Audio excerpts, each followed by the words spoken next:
ሰላም ተኸታተልቲ ናይዚ ቻነል ከመይ ትኾኑ ጽቡቕ ክትኮኑ ናይ ወትሩ ትምኒትናን ባህግናን እዩ ሎሚ እውን ከም ወትሩ ንኹሉ ክምህር ከንቅሕ ኣገዳስነት ዘለዎ ሓበሬታን ዜናታትን ኣኪብና ሰፊሕ ትንተና ሒዝናልኩም ቀሪብና ኣለና ክሳብ መወዳእታ ምሳና ክትጸንሑ ድማ ብኽብሪ ንዕድም ማለት እዩ ሎሚ ቢኒ ናብ ሃገር ኤርትራ ናብታ ሃገሩ ንዓ ወኪሉ ብዙሕ ዝናታትን ቅያታትን ክሰርሕ ዝጸንሐ እሞ ናብ ዓዱ ክምለስ ህዝቡ ድማ ብፍሉይ ኣቀባብላ ንክቕበሎ ተዳልዩ ዝነበረ ካብኡ ናብ ኣጋጣሚ ብዘጋጠመ ናይ ጉዕዞ መሰናኽል ንፅባሕ ትፅምብልን ምቕባል ስነ ስርዓት ናይ ቢንን ንዝመፅእ ንክኸውን ተወሲኑ ኣሎ this is a small inconvenience ይብልዎ ንእሽተይ እንቅፋት ክኸውን ይኽእል እዩ ግን ምስ ሕጂ ዘሎ ኩነታት ናይ መጓዓዝያ ምስ ኣብዚ እዋን እዚ ዘሎ ሽግራት ናይ ኩሉ ዓይነት ሓንሳብ ቴክኒካዊ ግልች ይበሃል ሓንሳብ ናይ ጂኦፖለቲካዊ ፀገም ኢራን ምስ እስራኤል ዝግበሮ ዘሎ ብዙሕ ፍላይትስ ሪኣሬንጅድ ክኸውን ወይ ጠጠው ክብል ወይ እውን ንኸይግበር ብዙሕ እንቅፋታት ብዘለዎ መንገዲ ከምዚ ዓይነት እንቅፋት ንኸጋጥም ኤግዛክትሊ እንታይ ኣጋጢሞ ዊ ዶንት ኖ ግን ካብ ዱባይ ከም ዝተበገሰ ኣብ ዱባይ ነፋሪትና ተሰቕለ ከሎ ዘርኢ ቪድዮ ከርእየኩም እየ ፅንሒ ኢለ ስለዚ ብሰላም ንዓዱ ክምለስ ናይ ኩልና ትምኒትን ባህግን እዩ ነቲ ብፍሉይ ህንጥዩነት ዝፅበዮ ዘሎ ብዛዕባኡ ሰፊሕ መደብ ከልወኒ እዩ ናብኡ ክንኣቱ ኢና ፅንሒ ኢልና መጀመርያ ግን ንሕና ናይ ኤርትራ ንቢና ዓወቱ ክትፅምብል ክትፅበ ከላ ሰናይ ክራማት ኮይኑዋ ፅቡቅ ነገር ብዙሕ ኣብ ዓዲ እናተገበረ ከሎ ኣብ ዓለምና ግን ከምኡ ይኮነን ዘሎ ብዙሕ ማቐን ብዙሕ ኣሸጋሪ ኩነታትን እዩ ዘሎ ብፍላይ ኣብዚ እዋን እዚ ከም ቫይረስ ካብ ሃገር ናብ ሃገር እናኸደ ሃገራት ዝዕኑ ዘሎ እስከ ክንርኢና ምዕናው ክብለኩም ከለኹ ኸ ኮምፕሊትሊ ሃገራት ፋሕፋሕ ዝብላ ዘለዋ ኢና ንርኢ ዘለና ስለዚ ናይ ሎሚ ኣብ ዝተፈላለዩ ኣብ ኤስያ ኣብ ኣፍሪካ ኣብ ኤውሮጳ ክኸይድ መጀመርያ ብፍሉይ ኣብ ኤስያ ዝረአ ስለ ዘሎ ኣብ ኤስያ እስከ ክንርኢ South Asia. In 2022, Sri Lanka witnessed a similar situation. Angry protesters stormed the presidential palace. The president had to flee. The government fell. It's like we're watching that on repeat again in Bangladesh. And South Asia, we could say, is no stranger to such protests. In Sri Lanka, it was over the economy. In Bangladesh, it's about Sheikh Hasina's iron rule. In Pakistan, it was against Imran Khan's arrest. እንታይ ንርኢ ኣለና ኣብዚ ሰለስተ ኤግዛምፕል ይባትና ኣላ ትማሊ ካብዛ ቪድዮ ዝገብረላ ዘለኹ ቅድሚ ለተይ ቅድሚ 15 ሰዓት ኣቢላ ፕራይም ሚኒስተር መራሒት ናይ ፕሬዚደንት ድያ ፕራይም ሚኒስተር ናይ ባንግላዴሽ ብሰንኪ ናይ ህዝቢ ናዕቢ ካብ ስልጣና ሃዲማ ናብ ህንዲ ኣትያ ከም ዘላ ንዓዲ እንግሊዝ ዕቑባ ክትሓትት ምዃናን እዩ ዝንገር ዘሎ ሃገር ምሉእ ብሰላም ብናዕቢ ፈሪሱ ማለት እዩ ፖለቲካናቱ እታ መራሒት ዝነበረት ካብቲ ሃገር ዶክተር ሓሲና እያ ትበሃል እዛ ብፀጋም ትሪእዋ ዘለዎም ሃዲማ ከይዳ ኣላ ብተመሳሳሊ ቅድሚ ዓመት ድዩ ቅድሚ ዝተወሰነ ግን ድማ ኣብ ስሪላንካ ከምኡ ኣጋጢሙ መራሒ ሃዲሙ ከይዱ ፍራጃይል ዲሞክራሲ ወይ እውን ኣብ ሰንኮፍ ዘሎ ዲሞክራሲ ዝበሃል ሃገር ዝኾነ ናይ ፖሊሲ ፀገም ከጋጥም ከሎ ንዑ ተፀሚሙ መፍትሒ ገይሩ ክኸይድ ኣይክእልን እዩ ንሪኦ ዘለና ዕግርግር መፍትሒ ናይ ፖለቲካ ዝግበር ዘሎ ኣብ ካልእ ክልል ኣይንበል ንሕና ንኤርትራውያን ዝቐለለ ኣብነት ናትና በየ ኣሎ ሱዳን ዲሞክራሲ ከምፁ ኢሎም እዮም ተበጊሶም ኣሚን ሱዳን ሓደ ርጉእ ዓዲ እዩ ነይሩ ኣነ 2008 ቦ ክሓልፍ ከለኹ ስራሕ ነይሩኒ ሰሪሕና ንኣቱ ነርና ኣፍኮርስ ንስደተኛታት ሓፍኮፍ ምባል ገለመለ ነይሩ እዩ ሽዑ እውን ኣይነበረን ክንብል ኣይንኽእልና ግን it was a functioning economy ጽቡቕ ዝሰርሕ ሃገር እዩ ነይሩ ፖለቲካዊ ሽግራት ነይሩዎ ኮራፕሽን ብልሽውና ነይሩ ፀገማት ነይሩ ግን ክፍታሕ ዝኽእል ፀገማት እዩ እዚ ሎሚ ሱዳን ኣትያቶ ዘላ ብሽም ዲሞክራሲ ተባሂሉ ዝተበገሰ ዲሞክራሲ የለ ቁጠባ የለ ሰላም የለ ዓዲ የለ ኮይኖም ኣለዉ so the choices ምርጫ እንታይ እዩ ዲሞክራሲ ከተምፂኢልካ ንሃገርካ ትሕቲ ቅርፅካ ትዕኑ ፖለቲካዊ ትካላትካ ትዕኑ ማሕበረሰብካ ሕንፍሽፍሽ ትወሉ ዲሞክራሲ የብልካ ሃገር የብልካ ዑና የብልካ ኮይንካ ፋሕፋሕ ትብል ማለት እዩ እቶም ከምኡ ክትገብር ከለካ ዘጣቅዑልካ ዝነበሩ ናይ ሶሻል ሚድያ ካምፓኒታት ንሳቶም ናይቲ ኣሜሪካ ናይ ሲኣይኤ መሳርሒ ስለ ዝኾኑ ንኣሜሪካ ንኮርፖሬት ኣሜሪካን ከሳልጥ ዝኽእል ረብሓታት ድማ በናይ ኣትዮም ጉዳዮም የሳልጡ ይፈልጥዮም መን ኣብ ስልጣን ክመፅእ ብኸመይ ነቲ ሃገር ኣይሙውቲ ኣይስርርቲ ትገብራ ኣይ ሓያል ኣይ ድኽምቲ ኣብ መንጎ ሰለይ እናበለት እቲ መርሕነት ግን ኩሉ ግዜ ናይ ኣሜሪካ ኣጀንዳን ስትራቴጂን ዘሳልጥ ረብሓ ናይ ኣሜሪካ ክብል ከለኹ ተራ ህዝቢ ኣሜሪካ ዝረበክ ኣይመስለኩም ተራ ህዝቢ ኣሜሪካ ኣመና ይሓሲምዎ ዘሎ ሚን ኣብ ኣሜሪካ ዘለዎ ኣብዚ ቻነል ብዙሕ ግዜ ምፅሕፉ ኣሚን ምስጢር እውን ኣይኮነ ናይ ኣሜሪካ ኣብ መዓልቲ ሓደ 100 ቪድዮ እዩ ዝወፅእ ብውሕዱ ፀገም ናይ ኣሜሪካ ዝገልፅ ማለት እዩ ብሆምለስነስ ድዩ ብድራግ ድዩ ብገለ ድዩ ብገለ ፀገማት ናይ ኣሜሪካ ይውዳእን እዩ እቲ ተራ ህዝቢ መራ ይሕሱም ሂወቱ ኣብ ኤውሮጳ ዘሎ ሂወት ክንሪኦ ከለና ግን እቲ ኮርፖሬት ኣሜሪካ ዝበሃል እቲ ኤሊት ኣሜሪካ እቲ ኤስታብሊሽመንት ዝብሎ ብድሕሪ መጋረጃ ዲፕ ስቴት ዝብልዎ ንሱ ረብሓታቱ መብዛሕቲ ግዜ foreign policy in America نتربحات ناي deep state بحال بأمريكا نعوي كسالة زي جمر deep state مالتك توم corporations شموم زي فلت قليهم زي فلت كن نتحجر نتعلم زي محضروان كم محضروا زدليون كل جزء دماء أب كل عالم بوليس كوينهم ربحاتهم كسالة زدليو ناتهم أجندة إذا سالة سلذي fragile democracy مالت بتفترو سنكفيو بقليلو كبتنزغليو بفلاي ديمقراسي حيال نقحت زلو حبرتسب حيال قطبه زلو حيال وتهدراو حيال زخونه فاونديشن تزيبلو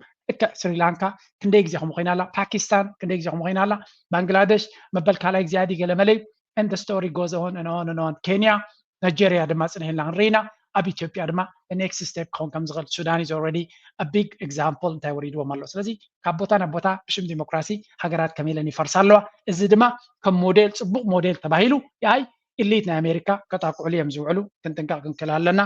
نصليم مبال نصعدا مبال دما كنكلالنا مالت. In Nepal, it was against democracy altogether. In some countries, like Sri Lanka and Bangladesh, it brought change. In others, it was only symbolic. But while the reasons may be different, it's a lesson for governments. You can never ignore the will of the people. Our next report tells you more.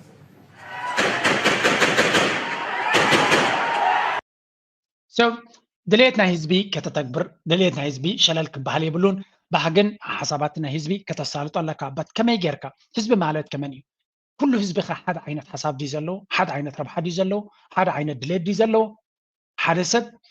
منقستي ولا حنت ربح كله ولا حنت زي جبر نقول لسب كم دليت كسرح كقط فايز دلي كابيتاليستي بحالزي سب أبتي رايت وينج ويا مانا كم في بحال منقستي سلطان كله يبلون سخونة برنامج كله يبلون حزبي بزعرو كنا برقدة فويد بل تخيل ما سوشياليستيزم بالكالو سدوا منغستي حيال كونالو كابتن امتيو نتدخا نتصقم زلو نتشجر زلو تعللو يبل ስለዚህ ናይ መን ድምፂ ከሰምዕ ኣሚ ንብዙሓት ሃገራት ንኣብነት ኣብ ዓዲ እንግሊዝ ክንሪኢና ፅንሂልና ብሰንኪ እዚ ሃገር ኣብ ሓደጋ ክትወድቕ ከም ትኽእል ዝንገር ዘሎ ስለምንታይ ናይ የማናይን ናይ ፀጋምን ረብሓታት ክልቲኡ ተገራጫው ስለ ዝኾነ ክልቲኦም ድማ ሓደ ፀረ ሃገርን ፀረ ህዝቢ ምዃኑ ስለ ዝእምኑ ዘሎ ክልቲኦም ሕርቃኖም ካበይ ይወፅእ ኣሎ ኣብ ስደተኛ ምክንያቱ ንሳቶም ንሓትሕዶም ተጸላልዮም እቲ ፀገም ናብቲ መስኪን ህዝቢ ዝወፅእ እዚ ሕጂ ኣብ ስሪላንካ ዝነበረ ነቲ መንበሪ ናይ ፕሬዚደንት ክወርስዎ ከለዉ ኣብ ስዊሚንግ ፑሉ ይሕምብሱ ኣለዉ ገዛውቲ ይዓኑ ተተቕርፂ ይዓኑ ነዚ ንኽትዕርዮ ድማ መዓት ዕዳን ዕንዲዳን ይኻ Presidential Palace. Sri Lanka's economy has long struggled, but things got worse in 2019. Then President Gotabaya Rajapaksa slashed taxes. It deprived the country of a much-needed source of income. Then came a global pandemic. Income from tourism dried up. Remittances fell and debt grew. By 2022, inflation was at 55%. Food was becoming unaffordable. Fuel was in short supply. ተቐዳመይቲ ምስጢር ናይቲ ተኽሲ ናይቲ ናዕቢ መዓስ እዩ ዝመፅእ ሰብ ዝብላዕ አንዲ ስተን ክገዝእ ኣብ ዘይከለሉ ደረጃ ኢንፍሌሽን ወይ ዝቕባቤ ምንሃር ናይ ዋጋታት ሬኮርድ ሌቨል ተደይቡ ተቐዳመይቲ ትሪገር ፖይንት ወይ ድማ ነታ ጥኢት ትኩሳ ናይቲ ዕግርግር ተኽሲ መበገስ እንታይ ኩሉ ግዜ ኢንፍሌሽን ኤንድ ወት ዊ ኖ ኬንያ እንታይ ኣበጊስዎም መናሃብሮ ስለ ዝኸበረ ኣብ ልዕሊ ባኒ ኣብ ልዕሊ ዘይቲ ኣብ ልዕሊ ኩሉ ነገር እቲ ህዝቢ ዝደልዩ እኽሊ እቲ ወሰኽ ናይ ዋጋታት ብፍላይ ኣብ ባንን መግብን ክሳብ 16% ስለ ዝኸደ እዚ ወሰኽ እዚ ድማ ንተራድኻ ካብ ኢድና ኣፍ ዝነበረ ከም ዘይበልዕን ኣዝዩ ፀቕጢ ከም ዝስምዖን ክገብር እዩ ስለዚ ዕልዋ ምግባር ወይ ኳ ዕግርግር ምግባር ኣብ ደገ የዋፅኦ ካብቲ ዘሎ መናብሮ ካልእ መፍትሒ እውን ክመፅእ ክልካ ኣብ ዝብል ደረጃ ክበፅሕ ክኽእል ኣሎ እሰሮ እሰሮ ኣብዚ ኣይግድሰንን ኣብ ዝብል ደረጃ ተበፂሑ እቲ ሲስተም ኤግዛክትሊ ሽዑ ፌል ክገብር ዝኽእል ስለዚ ተመሳሳሊ ፕላን ደሰም እያ ናይጀርያ መብላዕ ሲኢና ብሰንኪ ጥሜት ኢና ሰላማዊ ሰልፊ ንገብር ኣለና ይብለው Sri Lanka komu, Bangladesh komu, and it's exactly the same playbook. The inflation ዝበሃል በበገስናቱ ሓደ ኣብዚ ዋን እዚ ሃገራት ዓለም ዘጋጥመ ዘሎ ኢንፍሌሽን በበገስናቱ ድሕሪ ከልካ ታሪኻ ኣሜሪካ ነቲ ፌደራል ሪዘርቭ ሬት ናቶም ናይ ኣሜሪካ ኢንትረስት ሬት ንላዕሊ ስለ ዝደይብዎ ዶላር ስለ ዝኸበረ ካብ ደገ ዘምፅዎ ነገራት ንኩሉለን ሃገራት ሓደጋ ኮይኑዎን ኣሎ ማለት Food was becoming unaffordable. Fuel was in short. They were rolling, so they took to the small demonstration. The rallying cry was Gotabaya wasn't doing anything. Announced on a 5 days later, he resigned. Not very far away from Sri Lanka, a different story was playing out. In 2023, Pakistan witnessed similar scenes, people out on the streets protesting. So, ናይ Sri Lanka ሪና ከምኡ ድማ ፓኪስታን ሓደ ዓብይ መራሒ ዝነበረ ኢምራን ካሃን ዝበሃል ዝነበረ ውሩይ መራሒ ናቱ እኳ ብፍሉይ ኣሜሪካ ኢዳ ስለ ዘተወት ግን the same inflation the same ሽግር ስለ ዘጋጥሞ ድሮ ካብ ስልጣን ወሪዱ ጥራይ ዘይኮነሲ ኣብ እስር ቤት ከም ዝርከብ እዩ ዝንገር ዘሎ ኣብዚ እዋን እዚ ብሰንኪ እቲ ሲስተም ፈብሪኾም ዝገበሮ ነገራት ኣብ እስር ቤት ከም ዝኣቱ ተገይሩ ማለት እዩ እዚ እውን tax on military establishments. Unlike Sri Lanka, nothing changed. The army still runs the nation and Imran Khan is still in jail. Elsewhere in the region, the anger wasn't against... So, ab South Asia, try arbaat hagarati ከም ዘጋጢሞን ዘሎ ፓኪስታን ባንግላዴሽ ሌተስት ስሪ ላንካ ካበን ከም ድማ ኔፓል ስለዚ ሃገር ድሕሪ ሃገር ዲሞክራሲ ሓውሲ ዲሞክራሲ ዝነበረ ሃገራት ካብ ግዜ ናብ ግዜ ብፍላይ ዲሞክራሲ ዝበሃል ሃገር ኢኮኖሚክ ክራይሲስ ክመጽእ ከሎ ፖለቲካል ስታቢሊቲ ንክህልዎ ኣዝዩ ከቢድ ዲሞክራሲ ዝበሃል ኣብ ግዜ ፅቡቅ ነገር ክሰርሓልካ ይኽእል እዩ ሽግር ክመጽእ ከሎ ጥሜት ክመጽእ ከሎ ቁጠባዊ ፀገም ክመጽእ ከሎ ግን ኤግዛክትሊ ዲሞክራሲ ኣብ ፀገም እዩ ዝኣቱ ስለምንታይ እቲ ራይት ዊንግ ወይ ከዓ ፀረ ስደተኛ ወይ እውን ኣኽራሪ ኣነ ነዚ ሃገር ከምዚ ክገብረ ንክስቶ ክንሰጎ ኣለና ከምዚ ክንገብር ኣለና ውጊ ክንጅምር ኣለና ዝብል ንሱ ዝያደ ተሰማዕነት እዩ ዝረክብ ንኣብነት እዚ ሃገራት ኤስያ ዝግበር ዘሎ እንታይ ነው ኣብ ኤሮጳ እውን ከም ዘጋጥም ክትፈልጡ let's go to UK now UK ዘጋጥም ዘሎ situation right in Britain say they have arrested almost 400 people in connection with days of unrest aimed at migrants and the UK's Muslim community. The killing of 3 girls at a dance class in the city of Southport by a 17-year-old man sparked the violence. The trouble erupted soon after the killings, and British police say online disinformation played a part in fueling the riots. Britain's Prime Minister Keir Starmer has promised to bring the full force. ኣብ UK እቲ ምኽንያት ካልእ ዓይነት ምኽንያት እዩ እቲ ንሪኦ ዘለና ክስተት ግን ደሰይም እዩ ኣብ ሓደ ናይ ዳንስ ትምህርቲ ሓደ ጸሊም ካብ ሩዋንዳውያን ስድራ ቤት ዝመፀ 3 ህፃናት ቀቲሉ ብምንታይ ምኽንያት እዩ ገለመለ ካላርስቲሱ ኤግዛክትሊ ምስ ተቐትለ እቲ ሚድያ ወይ እውን እቲ ፕሮፓጋንዳ እዞም የማናይ ክንፊ ዝበሃሉ ፀረ ስደተኛታት ኩሉ ፀገም ናይቲ ሃገር ካብ ስደተኛታት እዮም ከሽርፍዎ ዝፍትኑ ዘለው ብሰንኪ ሕማቕ ምሕደራ ብሰንኪ ጌጋ ፍልስፍና ከምኡ እውን ብሰንኪ ናቶም ትዕቢትን ጃህራን ካብ ኤሮጳ ሕብረት ወፂኦም ቁጠባ ናቶም ክለምስ ምስ ጀመረ ኩሉ እቲ ፀገም ናብ መን ገይሮም መስከ ስደተኛታት ዘይሕጋውያን ስደተኛታት ዝፈጥሮ ወይ ብምባል ብኸመይ እዮም ክትክዎ ቀንዲ ድማ መን እዮም ታርጌት ገይሮም ዘሎ ንኣስላም ኣስላም እዮም ከም ዝገብሩና ዘሎ ስለዚ ነዚ መቕተልቲ እዚ ብዘይ ዝኾነ ይኹን ምትሓዝ ኣስላማይ ተሳተፎ ዓረባይ ተሳተፎ ገለይ ተሳተፎ ጸሊም ንእሽተይ ወዲ 17 ዓመት ካብ ሩዋንዳዊ ስድራ ቤት ዝውለድ ማለት እዩ ንሱ ገይርዎ እቲ ኩነታት ንሱ ድማ ቤት ፍርዲ ሒዝዎ እቲ ጉዳይ ተታሒዙ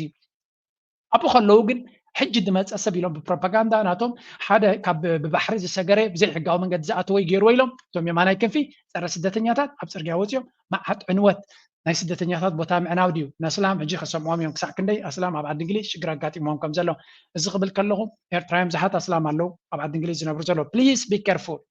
ካልኣይ ድማ ክርስቲያን ኩን ኣስላማይ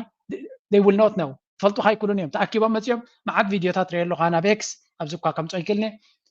ተራ ጸሊም ወላ ሓንቲ ዘይገበረ ተኣኪቦም መፅኦም ክጨፍጭፎ ሪኦ ኣለኹ ሓደ ክልተ ግዜ ከም ዓይነት ቪድዮ ኣነ ሪኦ ኣለኹ ስለዚ እዚ ብቪድዮ ክቅዳሕ ተኽኢሉ ብቪድዮ ዘይቅዳሕ ክንደይ ፀገማት ክህሉ ከም ዝኽእል ምፍላጥን ምግንዛብን የድሊ ኣብ ከምዚ ግዜ ልዑል ጥንቃቐ የድሊ ምክንያቱ ኣብ ከምዚ ሓደጋ እንትወሪድካ መፍትሒ እውን ክትረክበሉ ስለዘይትኽእል of the law to bear on people who took part in what he called an act of far-right thuggery.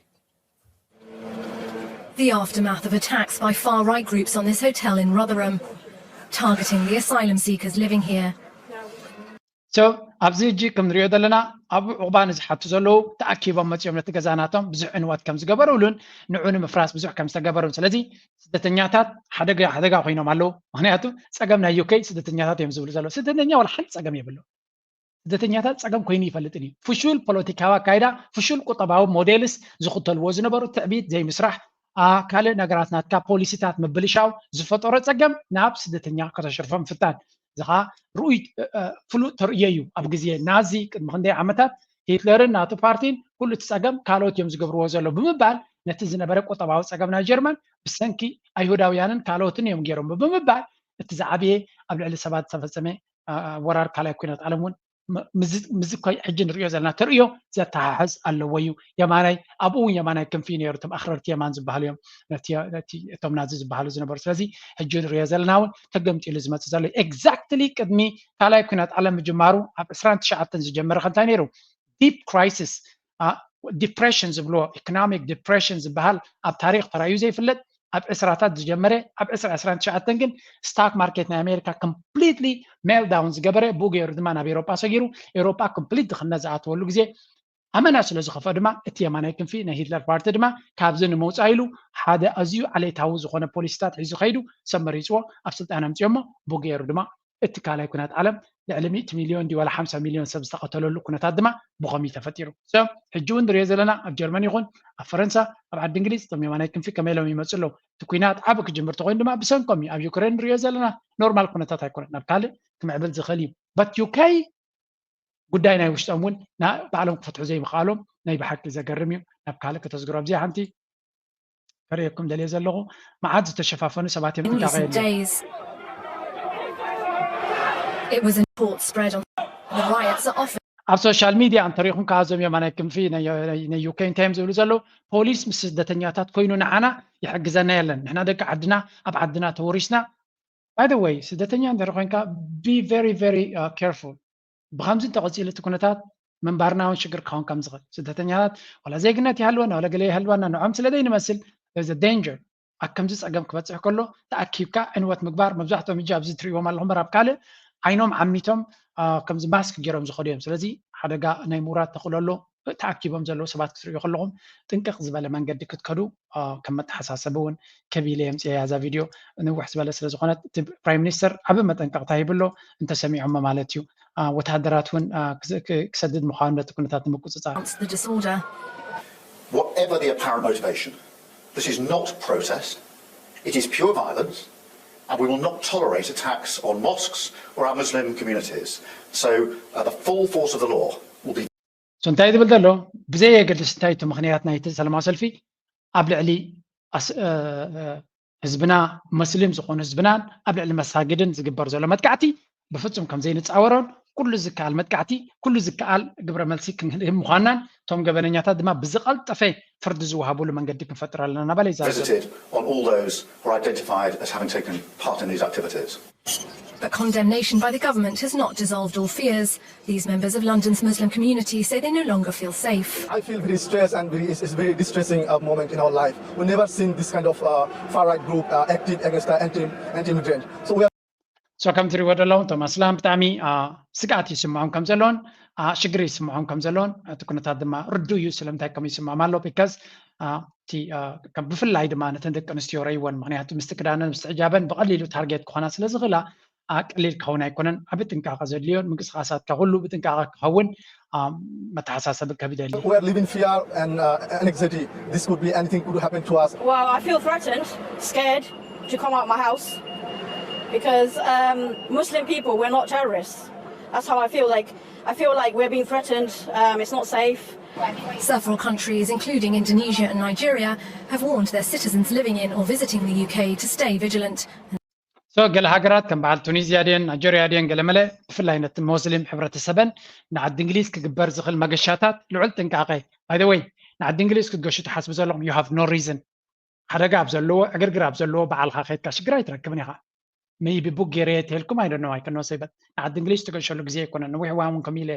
UK ከም ቀደማ ኣይኮነን ዘሎ there is a lot of problems ኣብ UK ኣብ ለንደን ይፀንሕ ኣብ ማንቸስተር ይረአ ኣብ ሊቨርፑል ይረአ በርሚንግሃም ይረአ ሊድስ ይረአ ዳዳዳዳ ኣብትን እናተባሃለ ዳርጋ ነዊሕ ገይሩ ዘሎ እዚ ከምዚ ዓይነት ፀገም እንደገና እቲ ፖለቲካዊ ብፍላይ እቶም ራይት ዊንግ ዝፅሕፍዎን ፖስት ዝገብርዎን ክርኢ ከለኹ እቲ ዓሌታውነት ጥርዚ በፂሕዎም ከም ዘለዎን ስለዚ እዚ ኩነታት እዚ ድማ ናበይ ገፁ ክሽረፍ ይኽእል ኩሉ ግዜ ስደተኛ ኣብ ግዜ ከም ዝሽግር ነፍስኻ ምድሓን ዝዓብየ ልቦና ኮይኑ ይስምዓኒ እዚ ከምዚ ኢሉ እናሃለወ ኣብ ልዕሊኡ እንታይ ይውስኽ ኣሎ there is a huge economic crisis coming already ጀሚሩ stock market the past 28 30 ሰዓት 40 ሰዓት ዝሓለፈ stock market ርእይዎ ዘሎ blood bath ብልዎ ኣለዉ ናይ ብሓቂ ኩሉ ዳብ ቀይሕ ተቐይሩ ዘሎ and the reason is ኩሉ ግዜ America, Japan, they always have this connections ካባቶም ይትበገስ ምናልባት ንእሽተይ perspective ክበኩምበር ንበይኑ ካል ቪድዮ ክገብር ክፍትኒ The complete tailspin still took everyone by surprise. The Federal Reserve and global central banks have spent several years now playing with fire by keeping interest rates artificially low while building this truly massive wall of debt, a bubble. Now that it is clear that a strong earthquake is about to hit, that sandcastle is collapsing. Japan's Nikkei saw the biggest single-day tumble since the 1980s acted to halt it, 1,000 points or 2.7%. So ከም ንሪኦ ዘለና እቲ ኢኮኖሚክ ክራይሲስ ብጃፓን ኣሜሪካ ብፍላይ ኣብ ስቶክ ማርኬት ልዑል ዝኾነ ምንቁልቋል ተራእዩ ነይሩ ሪካቨር ክገብር ይፍትን ኣሎ ኣብ ሶኒ ዘጋጠመ ማሲቭ ዝኾነ ዲክላይን እዩ እዚ ኸኣ ማለት ካብ ዜሮ ተበጊሱ ክበሃል ኣይክእልኒ ብዙሕ ኩነታት ኣሎ ልዕሊ ኩሉ ድማ ሓደ ቅድሚኡ እውን ኣቐዲሙ እቲ ናይ እስራኤልን ኢራንን ቴንሽን ወይ እውን ኢራን መጥቃዕታ ኣብ ልዕሊ እስራኤል ክትገብር ምዃና ሓቢራ ስለ ዘላ ኢት ኦልሬዲ ኢፌክት ገይሩ ነይሩ ስለዚ ስቶክ ማርኬት ናይ እስራኤል ኮላፕስ ካብ ዝገብር ወይ ከዓ ዲክላይን ካብ ዝገብር ነዊሕ ገይሩ ድሮ ካብቲ መጥቃዕቲ ምስ ገበሩ ኢራን ነቲ መራሒ ናይ ሓማስ ምስ ሃረመት እስራኤል ባ ነቲ መራሒ ናይ ፖለቲካዊ መራሒ ናይ ሓማስ ኣብ ኢራን ምስ ሃረመቶ ምስ ቀተለቶ ኢሚድየትሊ ስቶክ ማርኬት ናቶም ታሕቲ ገፁ ኸይዱ ዋይ ቢኮዝ ኢራን ግብረ መልሲ ክትብያ እቲ ግብረ መልሲ ናይ ኢራን ድማ ነቲ ቁጠባ ናይ ዓለምና ወይ እውን ነቲ ኩነታት ናብ ዝገደደ ክወስዶ ከም ዝኽእል ሕጂ ድማ ብተደጋጋሚ ንሪኦ ዘለና ነቲ ዘሎ ኩነታት ናይ ጃፓን ሓደገኛ ዝኾነ ምንቅስቃስ ናይቲ ሴንትራል ባንክ ወይ እውን ፌደራል ሪዘርቭ ናቶም ዝገብሮ ንሱ ድማ ትክክለኛ ንዓዱ ክከላኸል ኢሉ ገይርዎ ግን ነቲ ማርኬት ናይ ጃፓን ሾክ ፈጢሩሉ ምክንያቱ they don't trust the government እቲ ናይ ጃፓን መንግስቲ ሲ እምነት የብሉን ኣብዚ እዋን እዚ ምክንያቱ ዝሓለፈ 30 ዓመት ባጤራ ናይ ጃፓን ንታሕቲ ገፁ ጥራይ ዝኸይ ዘሎ እቲ መንግስቲ ፕራይም ሚኒስተር ይቕይሩ ባይቶ ይቕይሩ ገለ they cannot fix the problem እቲ ፀገም ናይ ጃፓን ክፈታሕ ኣይክእልኒ I mean ዋላ ኣብ ሂወትኩም ረእይዎ ዶ where is Sony electronics ትበሃል ትማሊ ቀደም ሶኒ ገለመለ ሶኒ ቴሌቪዥን ሶኒ ቴሌፎን ሶኒ ገለመለ ይበሃል ነይሩ ሎሚ ብዙሕ ነገር ናቶም ተኣልዩ ካምፓኒታት ናይ ጃፓን እናደኸማ ኸይደን እዚ ከዓ there is a reason ምክንያቱ እቲ ኢኮኖሚ ዲክላይን እናገበረ እናጎደለ ካብ 5 ትሪሊዮን ዝነበረ ናብ ኣይዶን ናብ 3 ገፁ ይወርድ ኣሎ so Japan is dying slowly እዮም ዝብሉ ቀስ እናበለ ዝመውት ዘሎ ኣብ ልዕሊኡ ድማ ናይ ህዝቢ ፀገም ንኣሜሪካ ልክዕ ከም ናይ ኣሜሪካ ክኾኑ ስለ ዝፈጠኑ ናይ ምውላድን ናይ ገለመለታትን ገዲፎሞ በንፃሩ ግን ኣሜሪካ ኣድቫንቴጅ ኣለዎ ኣሜሪካ ስደተኛታት ኣለዎ ኤርትራውያን ስደተኛታት ካልኦት ስደተኛታት ይመፁ ኣብኡ ክኾኑ ይወልዱን ይባዝሑን ሓድሽ ጀነሬሽን ሓድሽ ሓሳብ ሓድሽ ኣካይዳ ዘለዎ ሕብረተሰብ ስለ ዝመፃ ኩሉ ግዜ እቲ ዘይወልድ ፃዕዳ በቲ ሓድሽ ጌራያ ትትከኦ ጃፓን ግን ከምኡ የብሎምን ኮርያ ከምኡ የብሎምን ንሳቶም ጥራዮም ንሳቶም ካት መናብሮ እናኸበረ ሂወት እናኸበረ ስራሕ እናኸበረ ምስ ከደ ክወልዱ ይደልዩን እዮም ኣብዚ እዋን እዚ ጃፓን ሓደ ዓብይ ናይ ፖፑሌሽን ፕሮብለም ኣለዎም እሱ ስለ ዘሎም መዓት ኣረግቶት ውሕዳት ንኣሽቱ ስለ ዘሎም ስትራክቸራል ፕሮብለም ስለ ዘሎም ተዕርይዎ ይክእሉን እዮም ስለዚ እዚ ፀገም እዚ ዝመፁ ዘሎ እዚ ናይ ኣብ ማርኬት ኣብዚ ኒኬይ ናቶም ዘጋጠመ ካብ 1987 እቲ ዝኸበደ ምዃኑ እዩ ዝንገር ዘሎ ኤግዛክትሊ ድማ ናብ ኣሜሪካ ተሰጊሩ ትሪልዮናት ገንዘብ ካብ ስቶክ ማርኬት ካብ ክሪፕቶ ኣታሊሎ at the end of the day ግን ኩልና ክንጥንቀቕ ኣለና ከምዚ ዓይነት ኩነታት ሰንቢትካ ካብ ኢንቨስትመንት ሃድመሉ ዘይኮነ ከም ብሓድሽ ሪባላንስ ዝገብረሉ መሊስካ ኢንቨስት ዝገብረሉ ብስስዕ ዘይኮነ ግን ብጥንቃቐ ስስዐ ኩሉ ግዜ ሓደገኛ እዩ ብጥንቃቐ ሎንግ ተርም ቪው ናይ ነዊሕ መደብ ሒዝካ ክትከዶ ተለካ ብዛዕባ እዚ ካልእ ቪድዮ ስፍሕ ዝበለ ክገብር ኣብኡ ሓደ ብሓደ ንኩሉ ኣንግልስ ክንሪኦ ክንፍትን ናብዚ ግን ምስ ጂኦፖለቲካ ዝኸይድ ኣርእሲ ስለ ዝኾነ ጥራይ ድምፆ ዘለኹም so እዚ ንባዕሉ ከምዚ ኢሉ እናቐፀለ ከሎ እቲ ኩነታት ናበይና ክንከይድ ሕጂ ሓንቲ ቪድዮ ክበኩም እየ this is right now ዘጋጥም ዘሎ ኩነታት እዩ ምስቲ ናይ ኣፍሪካ ድማ ከነተሓዞ ንኽእልና ቅድሚኡ ግን there was a very interesting video ለንቀነ ዝረኣኽዋ ምናልባት ሰሙን ሪኢኹሞ ትኾኑ ኢኹም ሶሻል ሚድያ ዘለኹም ኤዲን ሮስ ዝበሃል ሓደ ወዲ 23 ዓመት እዩ ዩቱበር እዩ ተራ ናይ ኢንፍሉዌንሰር ወይ ከዓ ዩቱብ ወይ ገለ ክትሪኡ ከለኹም ዩቱበራት እዮም ገለ ሰናቲም ክእትዉ ገለ መለ ኢሉ ዝዛረብ ሰብ ትሰሚዕኻ ምናልባት ኣብ ናይ ሓበሻ ሓቆም ክትኮኑ ትኽእሉ ኢኹም ዩቱብ ማለት ሎሚ ግን one of the biggest companies ኣብ ዓለም እዩ so እዚ ትሪእዎ ዘለኹም ዩቱበር ንዶናልድ ትራምፕ ኣብ ናቱ ላይፍ ስትሪም ዓዲሙ ሰዓት ጊፍት ሂብዎ እታ ሰዓት ክንደይ ዋጋ ፍርቂ $1,000,000 ሮሌክስ ናይ $500,000 ሳጥራይ ግን ኣይኮነን ዩቱበር እየ ዝብለኩም ዘለኹ ናይ $500,000 ሰዓት ሮሌክስ ሂብዎ ንዶናልድ ትራምፕ ከምኡ ድማ ሳይበር ትራክ ናይ ቴስላ ሳይበር ትራክ ትበሃል probably 200,000 ወይ እውን ልዕሊኡ ዝዋጋ መኪና ጊፍት ሂብዎ ኣብ ላይፍ ስትሪም ስለ ዝዓደመ እኮ እዩ እዚ ከዓ ነቲ ንስኻ ዝገብሩካ ዘለዉ እዞም ኩሎም ግብረ እከይ ኣብ ፕሬዘንት ንኸይትመፅእ ዝገብሩካ ዘለዉ ቃንዛኻ ስለ ዝስማዓኒ ረይቦ ዶናልድ ትራምፕ እንታይ ትሰሚዕዋ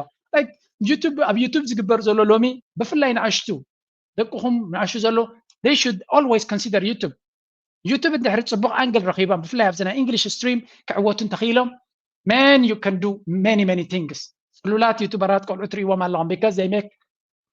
ሚሊዮናት ገንዘብ ስለ ዝገብሩ ሜይቢ ካብዛ ቪድዮ እዚኣ ክንዱ እዩ ኣለኸውን ናይ ስፖንሰርሺፕ ናይ ገለ መለሶ እዞም ዩቱበራት ናይ ካልእ ዓለም ብፍላይ ናይ እንግሊሽ ናይ ኣሜሪካ ናይ ኤውሮፓ they make ፍሉይ ዝኾነ ኣታውታት እዩ ዘለዎም ስለዚ ንዓለም ድማ የሰምድዋ ፖለቲከኛታት ዶናልድ ትራምፕ መፅዩ ኣብ ላይቭ ስትሪም ናቱ 2 ሰዓት ንመን ዓርኩስ ከቲ ዓዲሞ ዘሎ ንወዱ ቤረን ዝበሃል ንሽተይ ወዱ ኣለዎ ንሱ ይትወዱ ነጊርዎ ንኣብዚ ላይቭ ስትሪም ኬትካ ተዛረብ ኢልዎ ናብኡ ከይዱ ሰዓት ይቦ ስለዚ ሎሚ ሃብቲ ኣበይ ኣሎ ፅልዋ ኣበይ ኣሎ ሚድያ ኣብ ዩቱብ ዘሎ ፅልዋ ቀሊል ፅልዋ ጌርኩም ከይትሪእዎ ዩቱብ it can make or break things ኮይኑ ዘሎ ሎሚ ስለዚ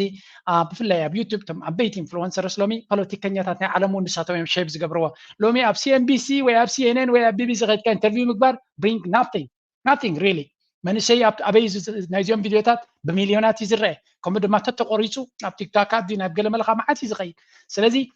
talking to these people እቲ መንሰይ ዝበሃል እዚኦም ይሰምዕ ሲኤንኤንን ቢቢሲን መዓት ገንዘብ ከፊልካ ለሚንካ ክትገብሮ ኣረግቶት ጋዜጠኛታት ዘይጠቅም ዘረባ ክዛረቡ ከነቶም ኣረግቶት ዝጠቅም እዩ እዚኦም መንሰያት ግን ኤግዛክትሊ ኤዲን ሮስ እዩ ዝፀልዎም ስለዚ ትሪእዎ ኣለኹም ሚልዮናት ፎሎወርስ ዘለዎ ኣብ ኩሉ ሶሻል ሚድያ ስትሪመር እዩ እዚኣ ጥራይ ግን ኣይኮነትን ዶናልድ ትራምፕ ብሓቂ ተገሪሙ I appreciate it. Yeah, I go into other shows. Nobody does a big deal about it. እንታይ ከም ትሰርሕ ወይ እንታይ ምዃንካ ኣይፈልጥን እየ ኢልዎ ሂ ሾክድ ምክንያቱ ከምዚ ዓይነት ነገር ካብ ወዲ 23 ዓመት ኣይፅበን ወዲ 23 ዓመት ንሓደ ቢልዮነር እዩ ዶናልድ ትራምፕ is a billionaire ግን ትጊፍቲ ዝቦ ዘሎ ፍርቂ ሚልዮን like a billionaire ኣቦኻ ብቐሊሉ ኣይሂበካን ግን እዚኣቶም ክቡ ከለዉ they make it immediately መልስዎ ሓደ እቲ ቪድዮ ቫይራል ይከይድ ቫይራል ለዚ almost broke the internet ኢሎም እቲ እሱ ዝገብረሉ ዝነበረ ላይቭ ስትሪም ኦልሬዲ ክራሽ ገይሩ ይብልዎ ነይሮም ብዙሕ ሰብ ስለ ዝረኣዮ ሱፐር ቻት ናቱ ገለመለ ኣብቲ ሰብ ብፍላይ ድማ ማጋት ናይ ዶናልድ ትራምፕ ደገፍ ብቻት ሱፐር ቻትን ዶኔሽንን ዳርጋ almost ኣብኡ ከሎ እዮም ዝመልስዎ እቲ ገንዘብ ስለዚ እንታይ ማለት እዩ በዓል ሚስተር ቢስት ዝገብርዎ ዘሎ ቪድዮታት ገለመለ ተራ ሰባት እዮም ደቂ 24 ደቂ 25 ዓመታት እዮም ኣብ ውሽጢ ሓደ ቪድዮ ብሚልዮናት ዝትመን ገንዘብ እዮም ዝገብሩ and then like seriously ንሂወቶም ምሉ ድማ ኩሉ ትፅላለ ዘለዎም ኣብ ሂወቶም እዮም ዝነብርዎ ዘለዉ ኣብ ፖለቲካ ናይ ኣሜሪካ እዚኦም እዮም ሼፕ ዝገብርዎ ዘለዉ I'm very sure ዶናልድ ትራምፕ እዚ ሕጂ ኤድን ሮስ ይብዎ ዘሎ መንገዲ ኣብ ካሊእ ፅልዋ ክረኽቦ ይክእል እዩ ኤግዛክትሊ ድማ እቲ ሜይንስትሪም ሚድያ ፀላዩ ስለ ዝኾነ ቢቢሲ ሲኤንቢሲ ዋላ ኤቢሲ ኩሎም ዕድል ስለ ዘይህብዎ በን ገይሩ መተካታ ብፖድካስት ብከምዚ ዩቱብ ገይሩ እቲ መተካታ ዝገብር ዘሎ ናይ ብሓቂ እዩ ተሰሚዕዎ እቲ ኣገባብ ዳስ ዋይ ድማ ዶናልድ ትራምፕ ኣብ ኩሉ ቀይሮሞ አንጻር ክሪፕቶ እዩ ነይሩ ሎሚ ከዓ ናይ ቢትኮይን ቢግስት ኣድቮኬት ኮይኑ ኣሎ ንሱ ፕሬዚደንት እንተኮይኑ በዓል ቢትኮይን ከምኡውን ክሪፕቶ ንሰማይ ክትኮስ ስቶክ ማርኬት ካብ ቀደም እዩ ዝፈትዎ ንሱ እንተተዓዊቱ ላዕሊ ክኸይድ ኢንፋክት ስቶክ ማርኬት ሓደ ንታሕቲ ዝኸይድ ዘሎ እታ ካማላ ሃሪስ ክትዕወት ከም ትኽእል እውን ዝገልፅ ሓበሬታታት ይወፅእ ስለ ዘሎ ምክንያቱ ዴሞክራትስ ፀረ ቁጠባ ስለ ዝኾኑ እቲ ኢኮኖሚ ንስቶክ ማርኬት ኩሉ ግዜ አንጻሩ እዮም ዶናልድ ትራምፕ በንጻሩ ዶናልድ ትራምፕ ክዕወት እንተተባሂሉ ስቶክ ማርኬት ሹትስ ኣውት 4 ዓመት ገይሩ 4 ዓመት ብሬክስ ምክንያቱ ንሱ ዘገድሶ እቲ ቢዝነስ ዝበሃል ከም ድሌቱ ክሰርሕ ክኽእል ኣለዎ ስለዝብል ንስቶክ ማርኬት እቲ ዝበለፀ ህያብ እዩ ተኻለይቲ ህያብ ናቱ ድማ ረይዋ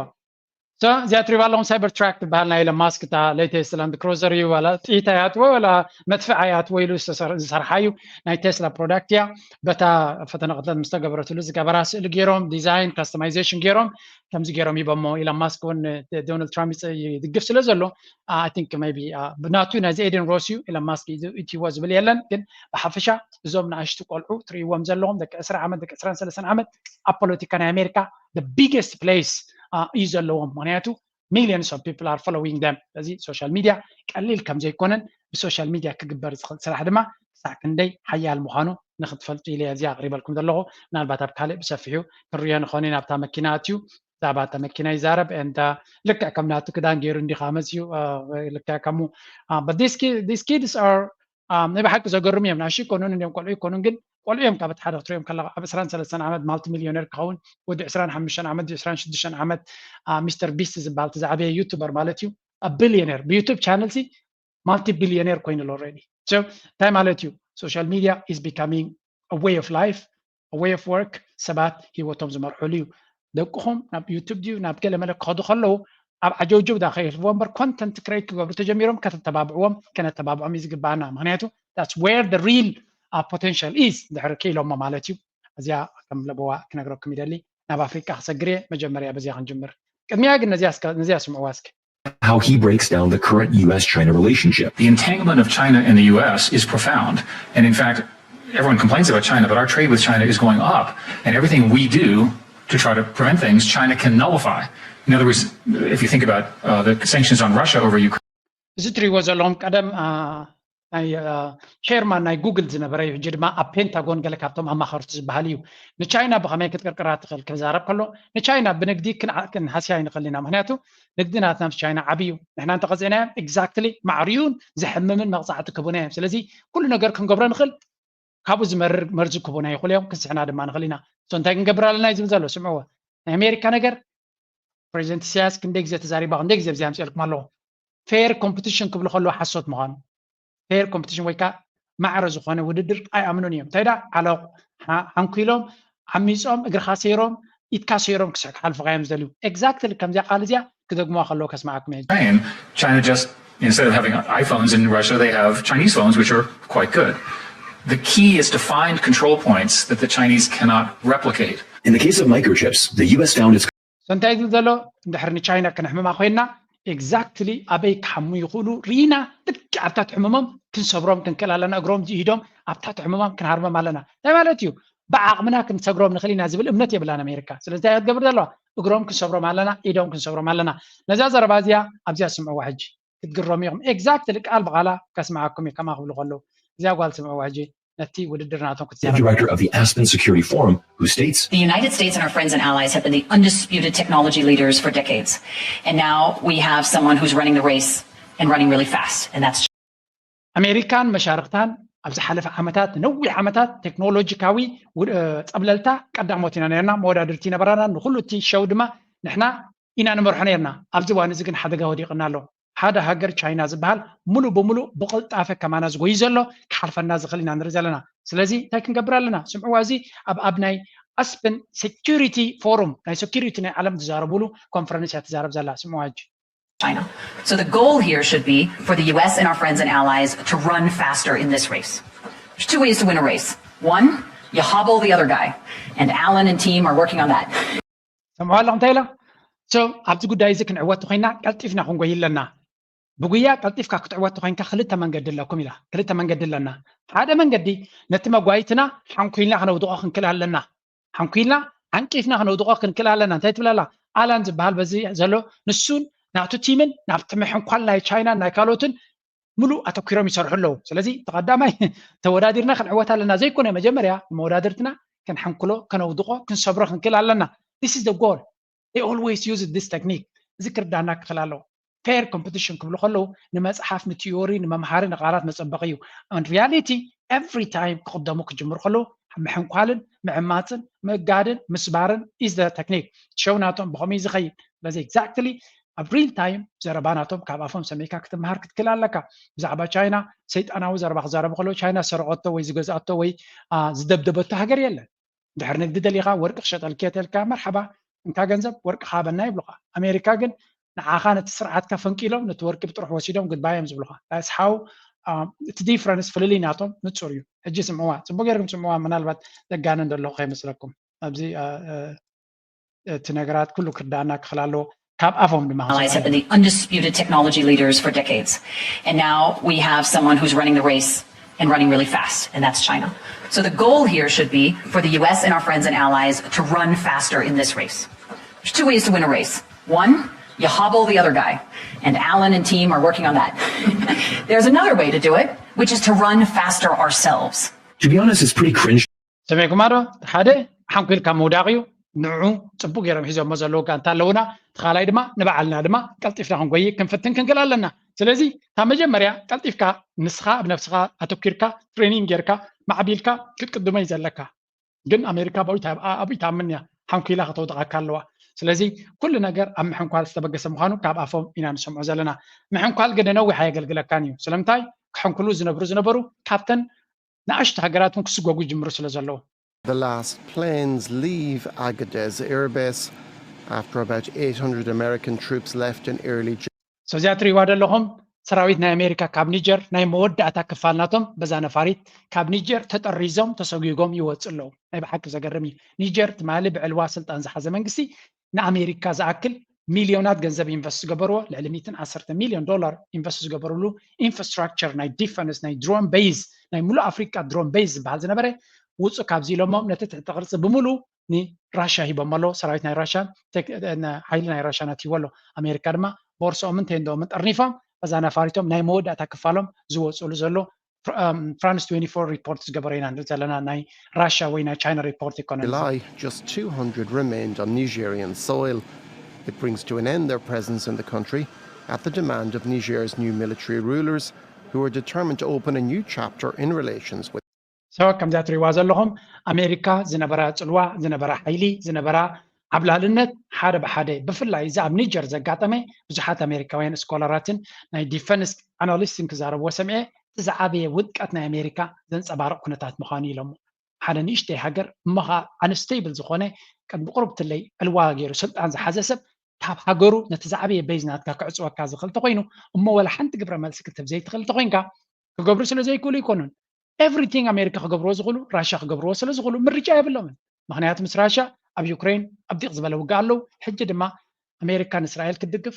ራሽያ ድማ እቲ ዝለዓለ ናይ ሴኪሪቲ ሓላፍናታ ጀነራል ሾይጊ ዝበሃል ንኢራን ኣትዩ ከም ዝነበረን ንኢራን ድማ ብዙሕ ናይ ኣፅዋር ዝሓዛ ነፈርቲ ይኣትዎ ከም ዘለዋን ተነጊሩ ስለዚ ኤቭሪቲንግ ዩ ከን ዱ ዊ ከን ዱ ኢት ቤተር እያ ትብሎም ዘላ ራሽያ ክትገብርዎ ትኽእሉ ኩሉ ከማኻትኩም ልዕልያኹምን ክንገብሮ ንኽእል ኢና ኣፅዋር ትብለኹም ንዩክሬን ንኢራን ኣፅዋር ክነብ ኢና ንሑቲ ኣፅዋር ክነብ ኢና ንዓኻትኩም ከሸግር ንዝኽእል ኩሉ ኣፅዋር ክንዕጥቆ ኢና እንተቲ ምፍራይ ናይ ኣፅዋር ሰለስተ ዕፅፍናትኩም ንሕና ነፍርዮ ኣለና እንተቲ ሓይላ ናይ ኣፅዋር ድማ ኣብ ባይታ ፈቲናዮ ማሪኽና ኣፅዋርኩም ንሪኦ ኣለና ኢሎም ማለት ስለዚ ዋን ቱ ዋን ብቁጠባ ከውድቕዋ ይከኣሉን ብምሊተሪ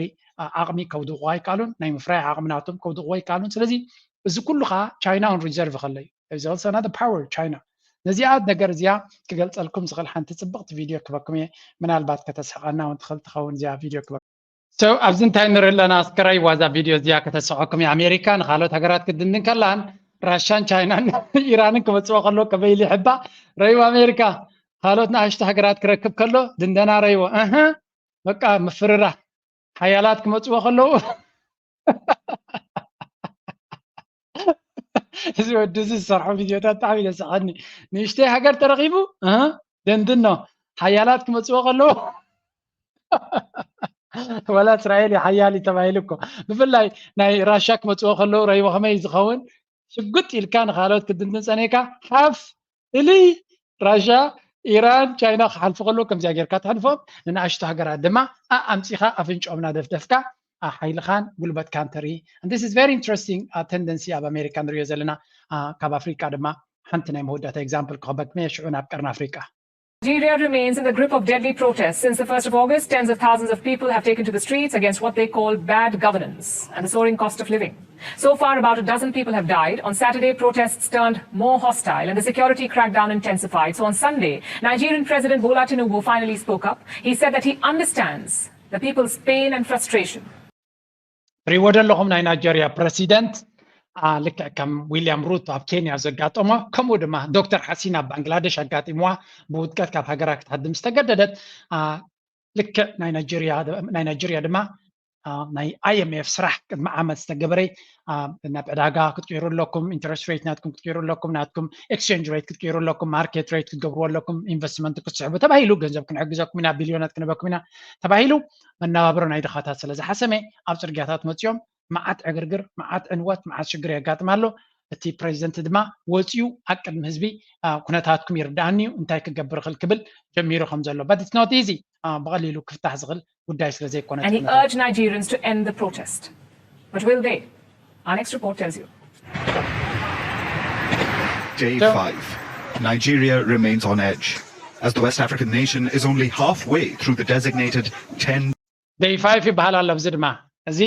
ከምቲ ኣብ መጀመርያ ኣብ ኬንያ ድራናዮም ዊልያም ሩቶ መጀመርያ ብሓይሊ ከኣልዮ ፈቲኑ ፖሊስ ገይሩ ገለ ድሓርግን እቲ ኩነታት ካብ ቁፅፅር ወፃኢ ክኸይድ ምስ ረኣየ ናብ ልመናን ናብ ሕድገታትን ናብ ምሳኹም ክረዳዳእ ይኽእል ኢሉ ብኩሉ መንገዲ ፈቲኑ ክሳብ ሕጂ ናይ ኬንያ ዝቕፅል ዘሎ ስለዚ እቲ ርግኣት ከም ዘይረኸብዎን ኣብ ናይጀርያ ድማ ተመሳሳሊ ብፍላይ ኣብ ናይጀርያ ድማ ካብ ናይ ኬንያ ዝኸፍእ ቅርሕንቲ ከም ዘሎ እዩ ዝንገር ኣሜሪካ ክሽፍነላ ስለትነብር ነበረት እምበር እቲ ህዝቢ ኮምፕሊትሊ ብምርጫ ናይቲ ሃገር እቶም ዝምረፁ ሰባት እውን ህዝቢ ናይጀርያ ክቐበሎም ዝኽእል ዓይነት ሰባት ኣይኮኑን ምክንያቱ ናይጀርያ ብዙሓት በላሕትን ለባማትን መንእሰያትን ዘለዋ ሃገር እያ ብተመሳሳሊ ሰባት እያ ግን days of rage.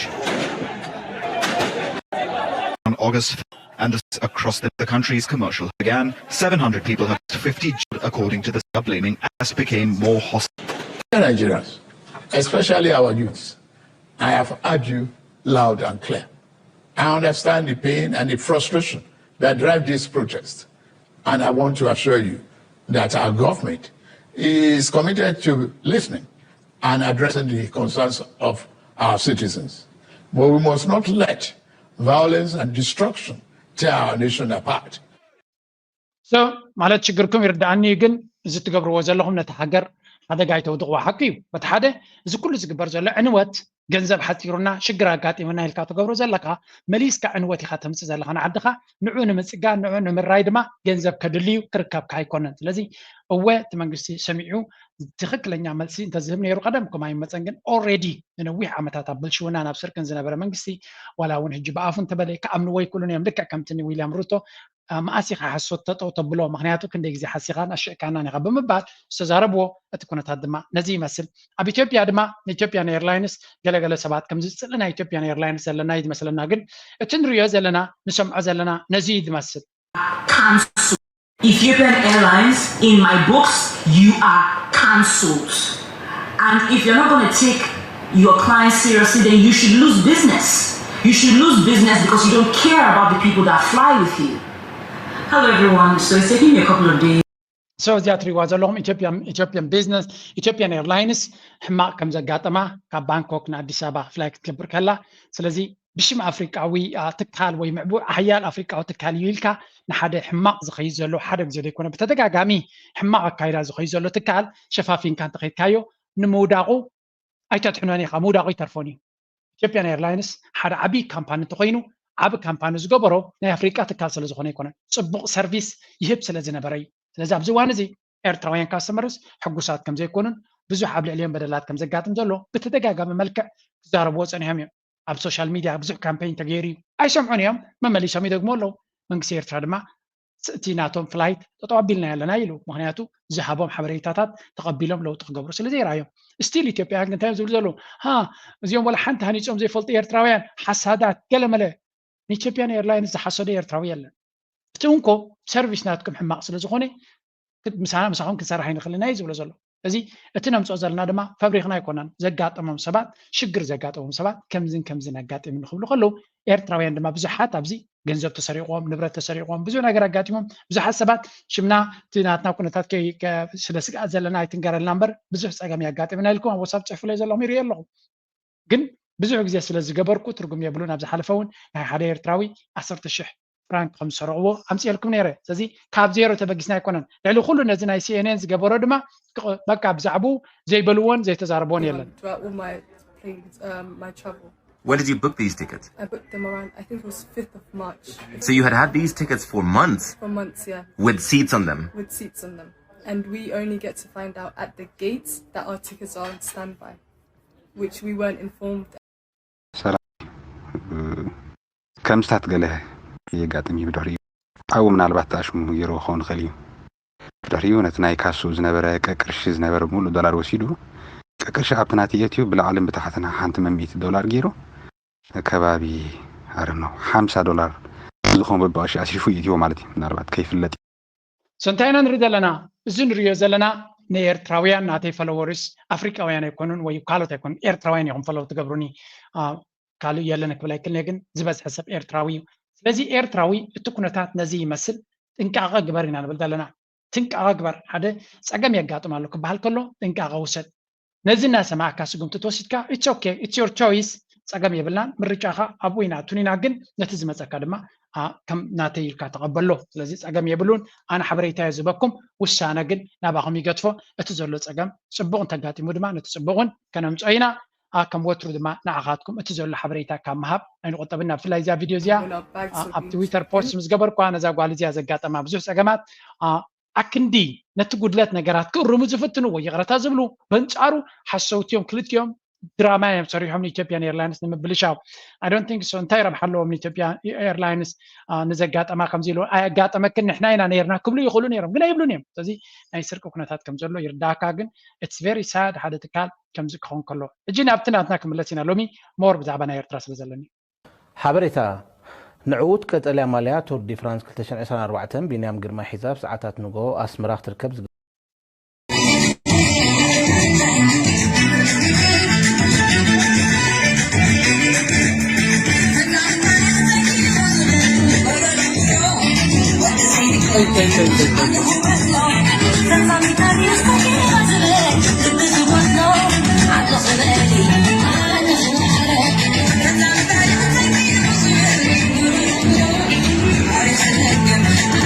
نبينيام نمقبال تغيير زنبره مدلاوات يزي قنت حبريتا نسمعيا زي سمعكم انت لهم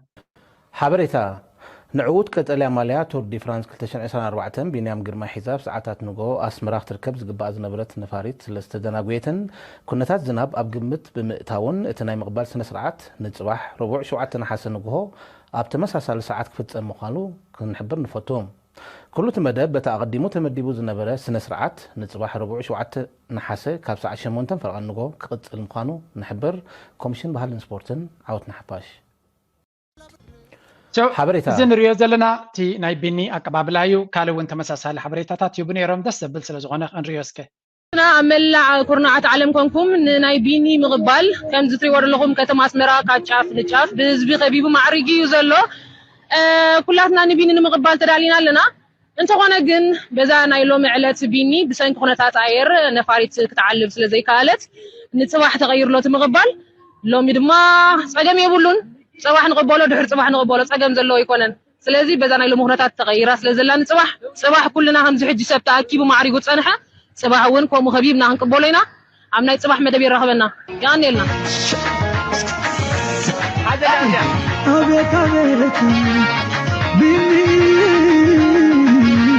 كبرات عزبتنا املع كورنعات عالم كونكم تجغنا جغنا وين تاريخ سدم ما جسمو بيز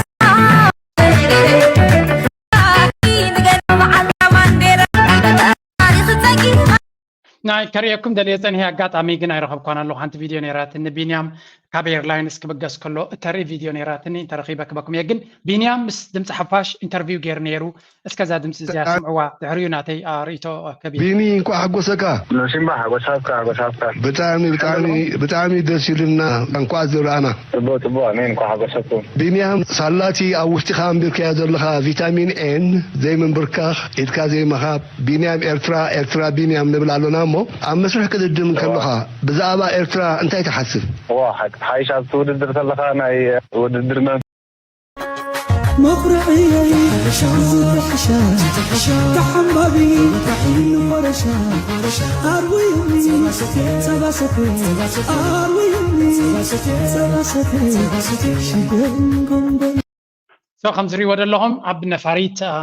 كسكل كلو كاب دبي نسمرا كبغس وين يرترا كبغس تر فيديو ام نقفا بريس وريدا نيرا سلازي بسلام نزي منقد زي بزح تثبيت كغبر كلو حد نجر قربون منقد سلام يكبر انقفات يغاطميو سلازي كل تمنقدي منقد سلام كوينو ناب حزبو نابتم زفتوون نعو يلوم ابي مش بشاب جيروم صبي وزلو بسلام ناب هاغورو يملسو تمنعو نافيقوم زعبيو قسكيسوم زعبيو مسو خوينوم نتخل حماقن صبون زحلفو نتصبو نغار تما مسو سيلبريت كغبرو بنت بهال بهنتيونت صبي وزلو اناباتوم بسلاماتيو مسدرابيتو اكراخبن كعللن كصاوتن كبرك وهاب وندما كددم كلخا بزابا ارترا انت تحسب واحد حيش على توددر تلخا ناي وددر منفس انديالو معناته توادارنت كل غياب توددر كاب دلخاسني ناي توددر حق حيش تقطي مسلام جمير كاب سلام ودا امير كاتعود كاتوت نشن كان شي ماغر كان تتسوى ناي وددر سمعت عقد حيش ايت موددار منفس على دمچته تيغاغي زكو اسكالو منغدي بانديرا زنبلبلو بيني نابلو لچرحو ارتراوي كترين كتسمعن كله خايخون امزازمه هنصاص بعوت مسطاتو او استخانتاي زبل ملختي محلالف واحد حيشكو زين حساو بتعميو تبوتي فوزا مالتي اذن عندنا مستفالالي منقد مالتي بفلاكاتي او اشترلسه مالتي حاغوسو تناتو ليت ناتو سمعت قلت لك كله بحفشا ግን በምዝበልከ ካንዳተው ፕላስ አንዲራናት ከይዙ ከተባካ كله بتعمي طعم سمعت له زي محسا قليل يكون مستفالالي ሀገራት مالتي ግን ብዙ ሆነ አይተጥምድኝ ካብቱ ድር ናገበርካ ስለምታይ መውዳት ስለዚህ ባል ስለዘሎ ስለዚህ ሞር ኮንሰንትሬት ናት ሳይክል ያትገብር ግን በሐፈሻ ማለት ድህርቱ ውድድር ትሪዮ ደሆነ ይሆን መልእክቲ ወይ ድመቀካ ናይ ሓጎስ ነገራትን ብጣዕሚ ጥሩ اسكي بنيام جرماي ما ابسدت زركبو اب كتما فرنسا مصيوم اب غون خادو كبلو بزح صارتا تاكايدوم اب ارترا زلو دما ازيم بحنقوتا دصبي خازلومو نزيوم بمولام ولدخا جغانو ارتراويان حواسكا مزانوخا مسخا العالم تحت زولو بمولام نمصايس انتي خا تجزموم واحد حيشكو الاولمبيك صبوي مالتين هاجر كاوكيل كاتاوت بحفش كل مول مالتين زغباكا خبري الموساد كون لاستي كالكا غير كانت شمني هاجر كمعباي مالتي بحفش حيش قليل حلافنا لا يكون بوز حلافنتي نو اولمبيكوس كم ستاف بحفش نعي جن بفولي مالتي كم قاله داما متن اولمبيكاو مخاني تدعي حلمي وجعري اذا مزحب تاعني حقوس بحفش خان كل حزب مالتي ودكالكا غير دبلت عاوت من زغاب هراي امود داتا حنتي حتى اولبلكا بنيام جرماي دك غانتخا يخونو تو مولادرتخا نزني حزب ارترا سمعت بخمي يقلصوا بانديرا ني حقركا ابزبانكا صيركا ابت بوديوم كديب كلخاس انتي لو مخا واحد هاي فولكي ما زي كم زاب قدم شتات ارترا تعم فتو ويكاتي بزح تيفوزهم زلو مالتهم كل كده تعمي حقوسات مالتي بستفالالي من قدي بستفالالي نغير كري وقلو تناتي تيفوزو مالتي عارف شاغن لالناتهم نعاخا يكبرت معكا مالت انا كنت وني وكيله مخاري ويكاتي بانديرا هاجري سكيمه متاويسني تعمي على حقوس كبرت سمعني قوب من نقطارن تريوناتهم رياكشن وحسابات تعمي ولعلي ستريور اللهم نبيني ذي ريتو نبيني حنت قد نقرا من قدي حجي تيمناتي يسردوا ليا ذي تريور اللهم زي أبصبغ داي سحقنا نمبر زي أديس أبا يزغل بلش إلى لنكنة زرز نبرة أديس أبا دكا كم شمع بابانا أفريقيا تبهل زنبرت نما يبقى مزي توينير مثلني فانيا ترى بتخك اللي تسرحينير مثلني تا بحري كن ركبال لنا ودب يد لنا لو زبلو زنبروسي أبا جوجو بعلو بحر غير لو ما بعدهم يلص عيفوتي واصني حدا مبزحت جزي ولا وين اب دبي كم يقاتمي دبي تا كم موديل تقمولا فانيا تراناتا بتخكل اي تسرحن سلازي بزح صقم ماي كهرم كل ماي سلدي هرمم نعم صقم يبلون ግን ማይ ኣብዛ هرملك على تخونታ ከተማ አዲስ አበባ ድማ እዚ ኮሪዶር ተባሂሉ ኣብ ፕሮጀክት ዝነበረ አጋጣሚ ተፋኛ ትራ ትክክል ስለዚ ተሰርሐ ይመስለኒ እቲ ከተማ በሙሉ ማዓት ከምዚታት ቪዲዮታት ዝዘውር ዘሎ ስለዚ አይ ቲንክ አቢ በታ قرب بزيا كتم بزيا أصبيق صريح وازر لعبي كبرين بعبي فنان تسمع وغنيو أباجي قد ما سرحوا سلا زي قدف كرامات كاسل زخونة نتاكو نتات كم زي غيرك على غير وحنبستي يحنبسوا مخاين نموتا معات حقوز بس معات فيديو جل كم زي قلنا هنا يمشي خلينا نكتب فصل زخونة أسكرب نبينيام دك جزاوتو استقبر خان نسمع سدرابيت ودارغا خبل خن مسدرابيت بينيام غرماي اني حوشتي حجي دما مسومي قال محدد كايد ابز مساي دارغا يمنا ايدنا بينيام غرماي كبلو يخل يلاس مورم عند عركو مسالو اسك تمكرها يلا حوي كام نسنتكم بحد يخوم حساب ساعات زي كان صامنتكم يعركنتكم مو بحفشا كله حساب درجه زبصحو دلون بينيام بمنታይ تገልጾ هو مجمرتا እንኳ ሓጎሰና ንመላ ህዝቢ ኤርትራ በዚ ዓወት ናይ ቢን ማለት እዩ ንኻ ከመጀመርታ ቢን ክገልጾ ከለኹ ከም ተቀዳዳማይ ማለት እዩ ሓያል ተቀዳዳማይ ብጣዕሚ ኣዝዩ ንፉዕ ተቀዳዳማይ ኣብ ግሩፕ ተሊስ ግድን ቀዳማይ ከም ዝወፅእ ግድነት እዩ ኣብ ርእሱ እጃ ኣነ ንቢን ክገልጾ ከለኹስ ሕፅር ኣቢለ ማለት እዩ እቲ ዓወታቱስ ካብ ተሓሳስቡ ይጅምር ካብ ሓንጎል ይጅምር ሓይሊ ጥራይ ኣይኮነን ዘለዎ زي خات فليزو بلو نبين مالتي كاب كالة تقلدا ماي كم زرعه مالتي أنا خا خمتمو كوري كاب تقلدا ماي مالتي نزع عوض إذن خبط حقا مالت حلمي ينيرو هذا جزء زي رصاص كم مخلط عنه تخون كم شان ناس التناس كتعهز نازربا أوش زعمت كل تعمت كم برنال كتكون إيجان برنال ناي ينيوس نبر تقلدا ماي كتكون ستر ليها نو كبيديو قال تبع الناس انا كبيديو ولا كنت عجمرنا مولو مشيت سدار قال 3 ساعات غيرنا نكاتا جنسي اب كلتا عموتوس لعل برنال كوينو مالتي بينام بس خطا انا صغر منس حانت ستيج اوكي هو نحسب نيرنا قدن كمتي امطاطو مالتي ثلاث ستيج سيرو بنتو قدما يكوت كله ግን انا اندي قلت اكلنيتي قتلا مالا نبهاغرنا حزوا مت كله انا قلت اكلني بقاتي ناي مورزان كافت نصبيو نلعلي كافت وي كافت تسبيتي كافت سلي نلعلي وينن مالتنا عيبين ايوا حقي بتعمي اخري كان بيني بتعمي جينا ناي بحكي لو ما عندك أولمبيك وعيلو أولمبيك أزيو حيال وددري بتعمي ونياتو وحد السابقة بيني ومسو كافت مجمرتا نهاجر وكيلو نهاجر صحده بنيام غرماي وكيلو تصاويتو حجاز زي بقولو قال اترف اب جروب كلغاس ما يزمت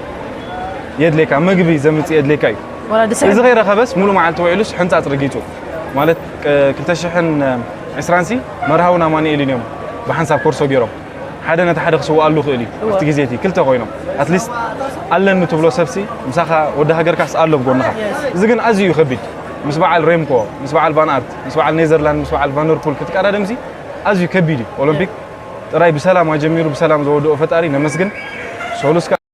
سو ناي بينن ريو زلنا ناي بحق زبيرترا ابي كرعات كم تسمعون እዚ ሰብ ዝድማ ሜንታሊ ስትሮንግ እዩ ዓንጎሉ ሓያል ስለ ዝኾነ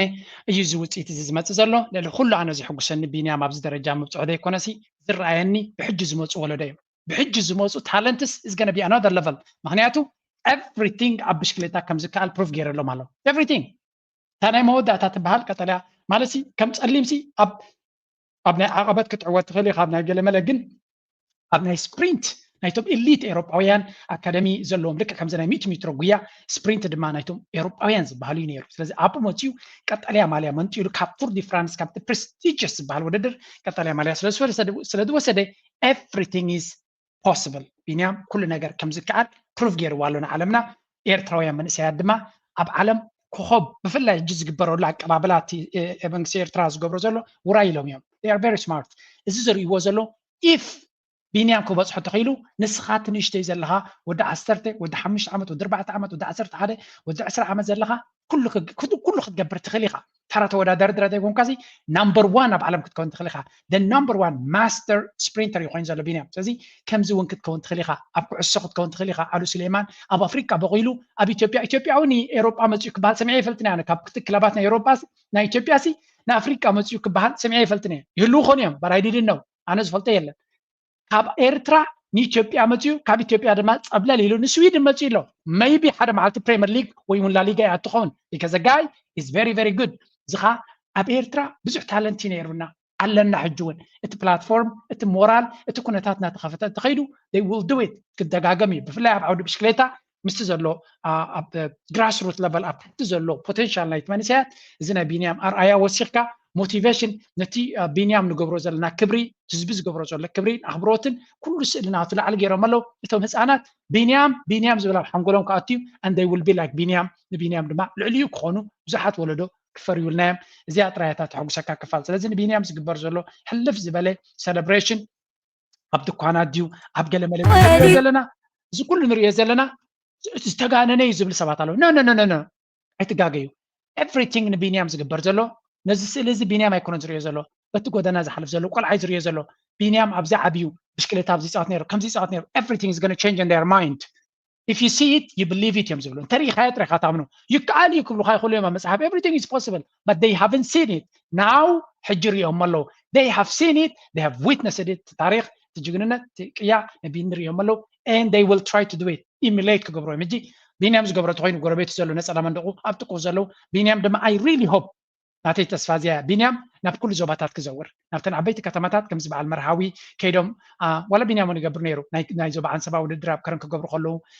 ከምዚ ሽልማት ድብዎም ወይ ኣብቲ ውድድር ንእሽተይ ዝመርሕዎም ከምኡ ድማ ኣብቲ ሰነይ ኬትካ ኣብ ዓዲ ቀይሕ ብፍላይ በዓል መንደፈራ ድማ ዝባርዋ እዚኣቶም ብዙሕ ትራዲሽን ናይ ብሽክሌታ ዘለዎም እዮም እውን ፖቴንሻል ዘለዎም መንእሰያት እውን ከም ዘለዋ ኬትካ ኣብ ዘለዋ ደቀ መሓረ እንተሎ ኬትካ ትገብረሎም ኩሉ ግዜ ንኩሎም ክበፅሖም ኣይክእልኒ ግን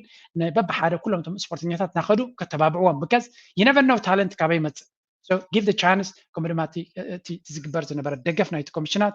ኩሉ እንተቐፂሉ ካልኦት መንእሰያት ከም ቢኒ ክፈርዩልና ግዜ ናይ ግዜ ሕቶዳ እምበር we will have a lot of stars ኣብዚ ዓውዲ ብሽክሌታ and ንኤርትራ ድማ ብኣፍሪካ ደረጃ ዶሚኒየንት ፋክተር ክትከውን እያ ነዚ ድማ ኢና ኩልና ክንፅምብሎን ክንሕጎስን ምስ ቢኒ ኮይና ድማ ኩሉ ዝካለና ኣጆኻ እናበልና ክንቅፅል and I am very very happy ኣስመራ ኤርትራ ብሙላእ ከምዚ ኢላ ኣኽቢራ ንቢኒ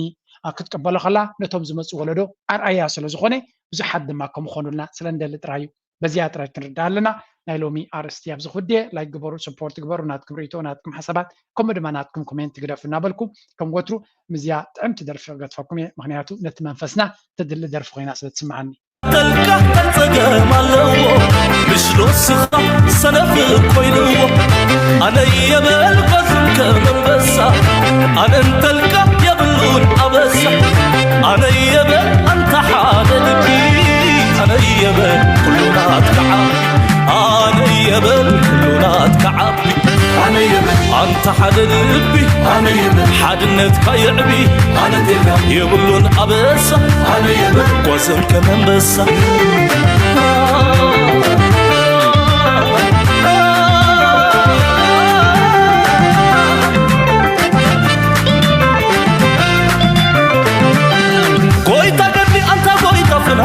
أنا تلك سايكونن متعنا زنق فتحي زغنعك خمقنا أنا يبل أنت نخصصنا ويتقدلي أنت قويتفنا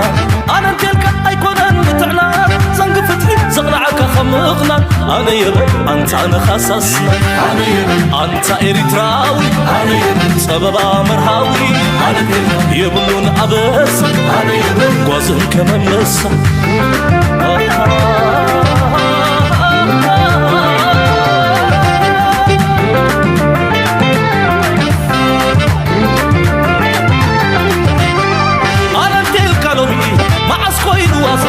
تفالين كان بخاب برد مفرازة سعر كايهم بخاب واشتغن بدرجة حقنات كعبي أنا بنت حق أنت حد لبي كلنا كعبي أنا تلك يقولون أبسة وزن كمان بسة أنت إريتراوي سبب مرهاوي أنا تلك يقولون أبسة وزن كمان بسة